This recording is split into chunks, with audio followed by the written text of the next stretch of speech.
ప్రకృతి, మాతే శక్తి. ఈ సమయంలో సకల సృష్టి శక్తిని కోల్పోయింది. శక్తి లేని ఈ సమయంలోనే పాపాలు అధర్మాలు హెచ్చరిల్లుతాయి. వాటిని మాత శక్తి మాత్రమే ఆపగలదు.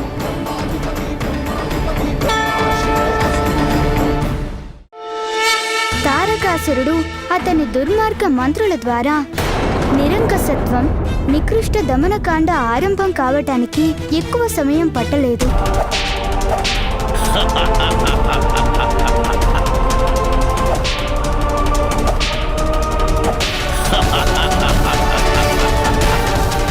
ఈ విధంగా కాలం గడుస్తున్న కొద్దీ దేవతలు నిరాశలతోనూ నిస్పృహలతోనూ నిండిపోసాగారు. వారంతా మాత సంతానం కోసం ఎదురు చూస్తున్నారు. నిజానికి ఆదిశక్తి మాత మైనావతికి పుత్రికగా జన్మించాల్సింది కదా, మరి ఆలస్యం ఎందుకు జరుగుతోంది? మాత ఆదిశక్తి తన పుత్రికగా పొందడానికి గాను మైనావతీదేవి మరింత సన్నద్ధం కావాల్సిన అవసరం పడింది.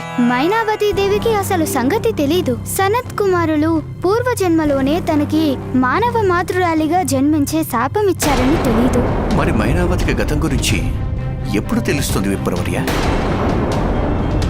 మహారాజా, దానికి ఉపాయం కూడా బ్రహ్మదేవుడే కనిపెట్టారు. ప్రభు, మేమింకా ఎంతకాలం ఎదురు చూడాలి?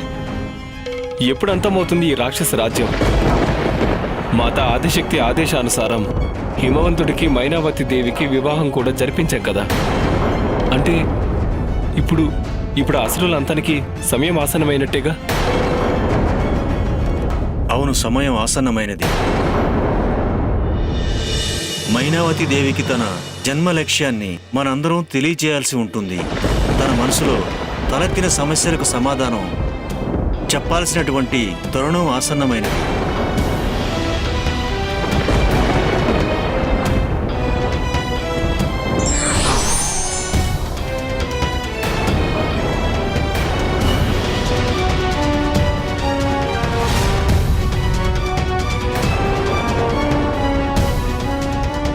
ఒక దివ్య మహర్షి రూపాన్ని ధరించి బ్రహ్మదేవుడు హిమవంత మహారాజు రాజభవనానికి చేరుకున్నాడు. మైనావతి దేవికి వచ్చిన మహర్షి ఎవరో తెలీదు.